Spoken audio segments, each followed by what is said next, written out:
Have you ever wondered how soldiers slept during World War II? You will be shocked when you learn how. War blurs the line between sleep and reality, turning rest from a necessity into an unattainable luxury. On the battlefields of World War II, soldiers faced an enemy that knew no fatigue and gave no respite. Fatigue itself. These inhuman conditions gave rise to remarkable ingenuity, turning moments of slumber into a true art of survival. Heroism manifested itself not only in the roar of attacks, but also in the quiet, exhausting struggle for the right to simply close one's eyes. Every minute of sleep was won from the war with the help of wit, discipline, and incredible strength of spirit. This is a story about how people learned to sleep in the midst of hell in order to wake up and continue fighting. Watch the video to the end, and you will learn how Soviet scouts were able to sleep on the move during multi-day raids, and why the ability to fall asleep in the 30 seconds was valued on the front lines no less than the ability to shoot accurately. What I am about to show you breaks all preconceptions about sleep. For a soldier on the front line, sleep ceased to be a natural process. It became a task that had to be performed on command. The ability to instantly switch off in any situation, as soon as the opportunity arose, was a vital skill. Veterans recalled that they developed the ability to fall asleep almost instantly as soon as their heads touched their sleeping bags. It was not relaxation, but an act of willpower, a form of mental discipline. They trained their brains to ignore the roar of artillery, the screams, and the constant tension. This sleep was not deep and restorative in the usual sense. It was more like a brief plunge into oblivion, a temporary shutdown of consciousness. But even 10 to 15 minutes of such rest could restore strength for the next push. This skill was especially important for assault troops and scouts. Their operations required maximum concentration, and opportunities for rest were minimal. The ability to sleep in short bursts, on command, allowed them to remain combat-ready for days on end. They used techniques similar to modern relaxation methods. Soldiers learned to sequentially relax the muscles of their bodies, starting from the tips of their toes and ending with the muscles of their faces. This helped to trick the nervous system and fall asleep more quickly. The psychological state played a key role. The soldier had to mentally shut himself off from the reality around him. He created a quiet zone in his mind where there was no room for fear and anxiety. This process required tremendous self-control. Newbies who couldn't cope with constant stress couldn't sleep even during moments of calm.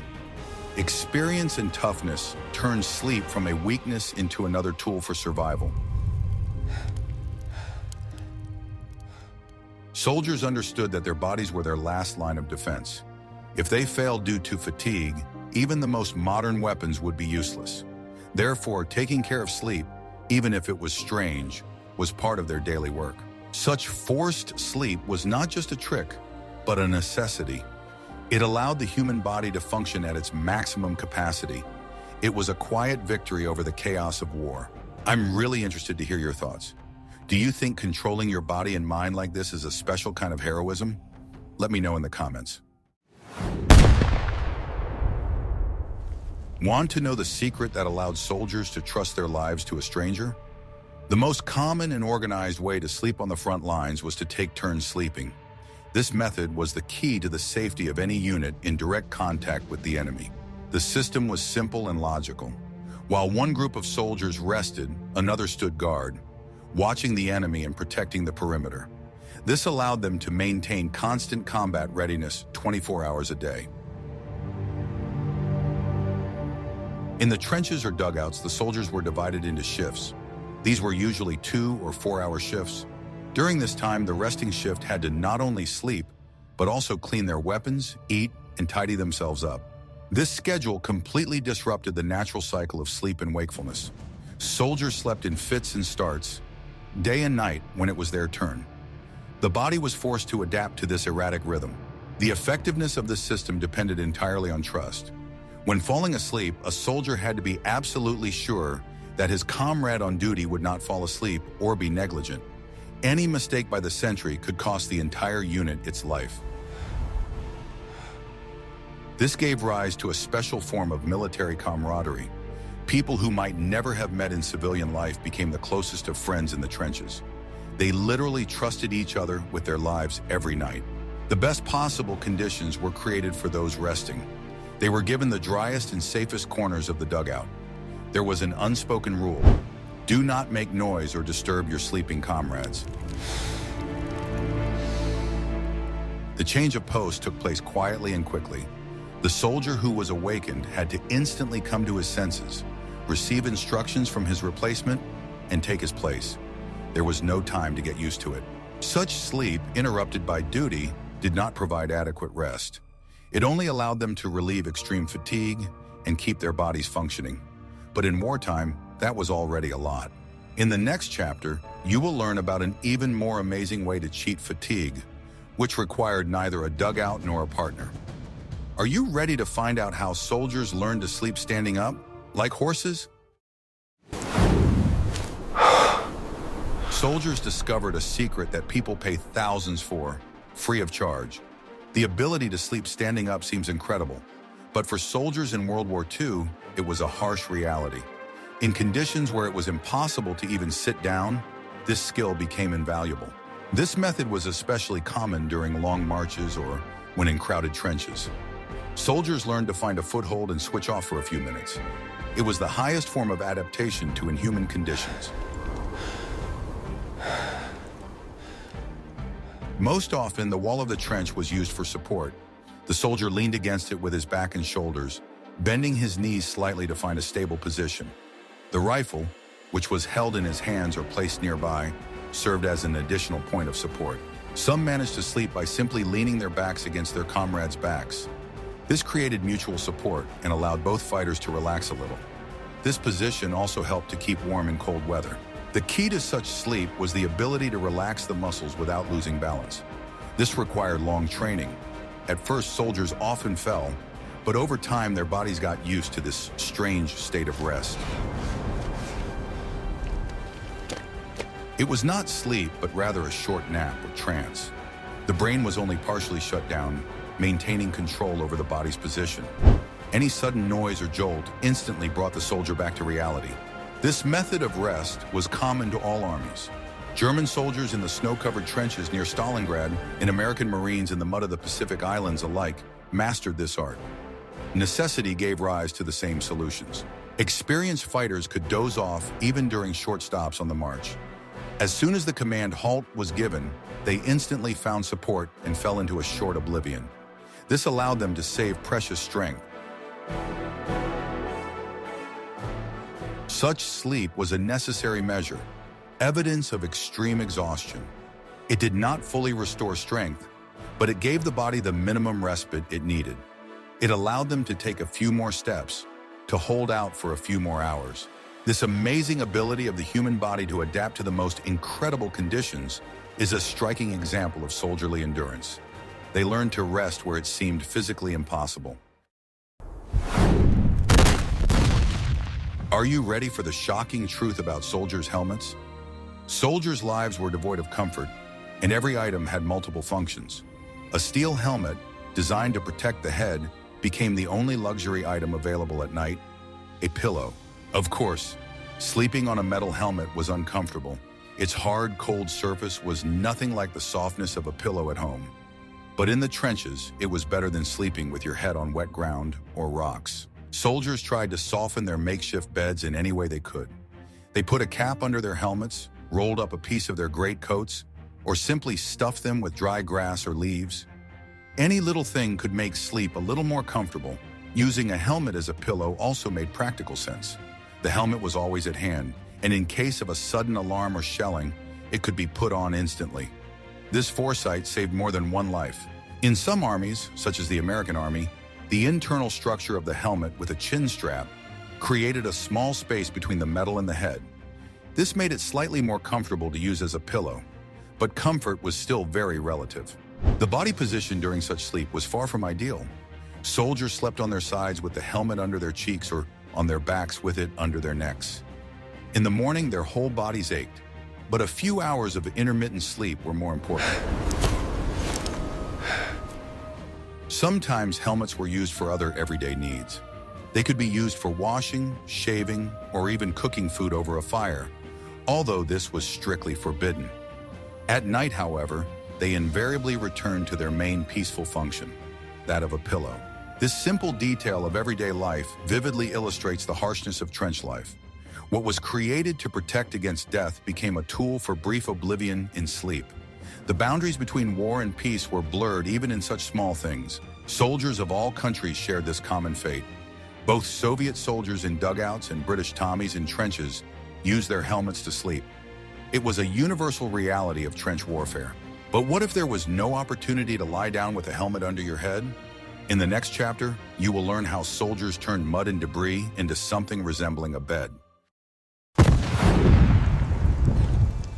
When there were no dugouts, the only shelter for sleeping was the ground itself.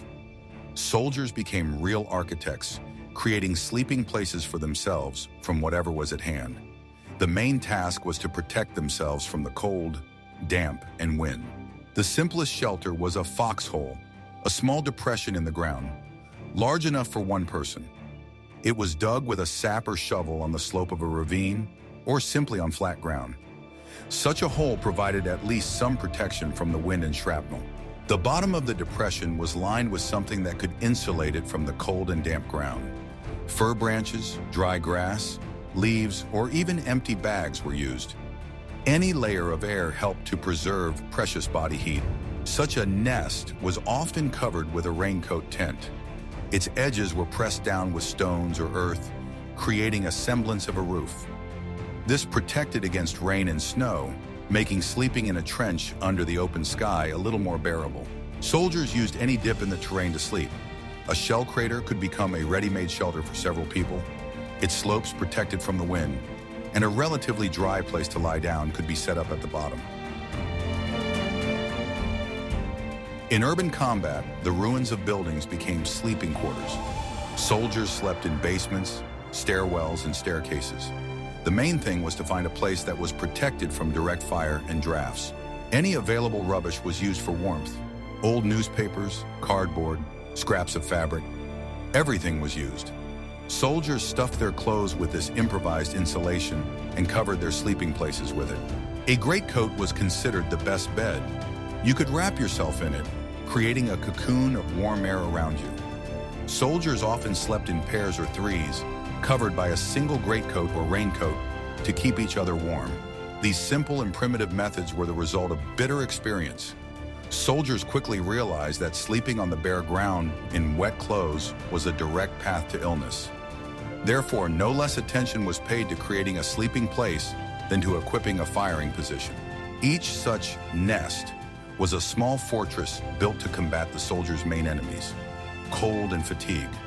It was the architecture of survival, where mud, rubbish, and soldierly ingenuity served as building materials.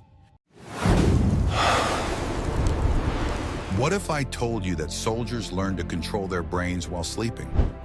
On the front lines, deep and peaceful sleep was impossible and even dangerous. Soldiers developed a special kind of sleep, superficial, alert, ready to be interrupted at any moment. This phenomenon can be described as half asleep. Consciousness did not shut down completely. It remained on guard, ready to respond to the slightest threat. The brain continued to analyze sounds, filtering out the familiar noise of battle from those that signaled danger. Experienced frontline soldiers could wake up instantly from the slightest rustle at the parapet of the trench, but at the same time continue to sleep under the roar of distant cannon fire. Their hearing was tuned, like a radar, to certain triggers. It was a habit developed over years. This state of constant readiness did not allow the nervous system to completely relax. Even in sleep, the muscles remained tense, and the body was ready for immediate action. The rifle was always nearby, within arm's reach. This skill was especially important for scouts and sentries who had to rest in close proximity to the enemy. They could not afford the luxury of deep sleep. Their survival depended on their reaction speed.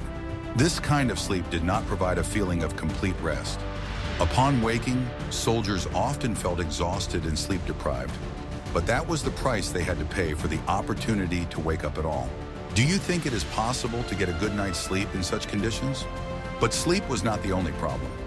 In the next chapter, we will talk about how they fought the cold, which was an enemy no less formidable than the enemy. On the Eastern Front, winter was often a more formidable enemy than the German divisions. The frost, the piercing wind, and the dampness made any attempt to sleep a real torture. The struggle for warmth became the main task, pushing even hunger into the background. The main salvation was any opportunity to shelter from the wind. Soldiers buried themselves in the snow, building improvised dens and snow caves. Surprisingly, dense snow is a good insulator and could protect against even the strongest winds. Clothing was the last line of defense against the cold. Soldiers put on everything they had, creating multiple layers of protection. They put newspapers under their overcoats, which created an air pocket and helped to retain heat. Special attention was paid to the feet, as frostbite was one of the main dangers. They tried not to tie their boots too tightly so as not to restrict blood circulation. Dry grass or paper was placed inside as additional insulation. They slept huddled close together. In dugouts or earthen huts, soldiers lay down in a heap, warming their neighbors with their body heat. This was the simplest and most effective way to withstand the cold. A small trench stove was the real center of life in any shelter. Clothes were dried around it, and people warmed themselves before going to bed. The stove attendant had to keep the fire going all night, which was a separate and very responsible task. Survival in extreme cold required not only endurance, but also constant ingenuity. Every soldier became an expert in thermodynamics, intuitively finding solutions that allowed him to survive another freezing night. When the body's reserves were completely exhausted and there was no opportunity to sleep, soldiers sometimes resorted to the help of chemistry. We are not talking about complex drugs, but the simplest and most accessible stimulants. They did not replace sleep, but allowed them to postpone the moment of complete exhaustion. The most widespread and legal doping was tobacco. Smoking helped soldiers perk up during night watches and relieve nervous tension. Rolling a cigarette during moments of calm was a kind of ritual that allowed them to escape reality for a few minutes. Strong tea or coffee, if they could be obtained, were also valuable resources. Caffeine helped maintain concentration during long marches or before night attacks. In the Soviet Army, kefir, a very strong brew of tea, was often used for this purpose. Alcohol played a dual role. A small dose could help you relax and fall asleep after a hard battle. However, its use on the front lines was strictly controlled, as it dulled reactions and reduced combat effectiveness. Some armies, particularly the German army, used stronger stimulants. Provitin, a drug based on methamphetamine, was given to pilots and tank crews to combat fatigue during long operations. This allowed them to stay awake for several days in a row. However, the use of such substances had a downside. Once their effects wore off, severe physical and nervous exhaustion set in. The body demanded payment for the borrowed strength. This chemical war against fatigue is another little-known page in history. It shows what had to be done to force the human body to work beyond its natural capabilities. Chronic sleep deprivation was as much a weapon of war as artillery or tanks. It did not strike the body, but the mind, slowly destroying the soldier's psyche. The consequences were sometimes worse than any injury. After several days without sleep, reality began to distort. Soldiers fell into a state between sleep and wakefulness. They could perform simple actions automatically, but their perception of the world was clouded. One of the most common consequences was auditory and visual hallucinations. Soldiers began to think they heard footsteps or voices where there was no one. They saw enemy figures in the shadows near the trenches. This was extremely dangerous, as it could lead to accidental shooting and the exposure of positions. Officers and experienced sergeants had to constantly monitor the condition of their subordinates. They learned to distinguish between real threats and the figments of an exhausted imagination. Fatigue dulled the instinct for self-preservation. A soldier could simply stop responding to danger, displaying fatal carelessness. He might not duck during shelling or step out into the open. Memory and concentration deteriorated sharply. Soldiers could forget orders they had received just minutes before. Their ability to analyze situations and make appropriate decisions declined to a critical level. This invisible war with exhaustion was an integral part of life at the front. It required not only physical endurance from soldiers, but also tremendous psychological fortitude. The ability to maintain a clear mind in conditions of total sleep deprivation was one of the main conditions for survival. The most reliable and effective means of sleeping in war was not a clever device or stimulant. It was a simple human feeling, confidence in the comrade next to you. Military brotherhood was the best sleeping pill. A soldier could only allow himself to relax and fall asleep when he knew that his back was covered. This feeling of camaraderie, the confidence that you are not alone, relieved a huge part of the psychological tension. It allowed the brain to finally switch off. Watching over his sleeping comrade, the soldier was guarding not just a fellow soldier, but a part of his own world. He understood that in a couple of hours they would switch places. This mutual responsibility was the basis for the survival of the entire group. In the trenches and dugouts, their own families were formed. Soldiers who had gone through many battles together understood each other without words. They knew each other's habits and characteristics, knew who could be trusted with the most responsible post. Even a short conversation or a joke before bed could do more than any medicine. It helped to distract from dark thoughts, to remember home and peaceful life. This simple human communication was the most powerful psychotherapy. When new recruits arrived at the front, they were initially unable to sleep due to fear and tension. It was the veterans who helped them adapt. They taught them not only how to fight, but also how to relax and trust their comrades. You get to watch the stars tonight. I guess so. A special relationship developed in the reconnaissance groups operating behind enemy lines. There, everyone's life depended directly on the actions of everyone else.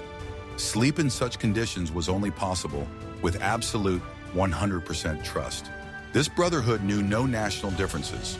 American, British, and Soviet soldiers equally valued the friendship born in battle. In their memoirs, they often wrote that it was the support of their comrades that helped them get through all this hell and not break down. Thus, the most important trick for sleeping in war was not physical, but psychological. It was faith in the person who shared with you the last piece of bread, the last cigarette, and the last bullet. This faith gave you the right to rest. War crippled and broke people, but it also forged the strongest bonds of friendship. It was this friendship, this sense of unity, that allowed soldiers to find the strength not only to fight, but also to rest. After all, in order to fight tomorrow, you had to survive and sleep today. We have looked at just a few of the amazing ways that help soldiers find rest in the crucible of World War II. Behind each of these methods, from sleeping standing up to brotherly trust, lies not just ingenuity, but an unyielding will to live.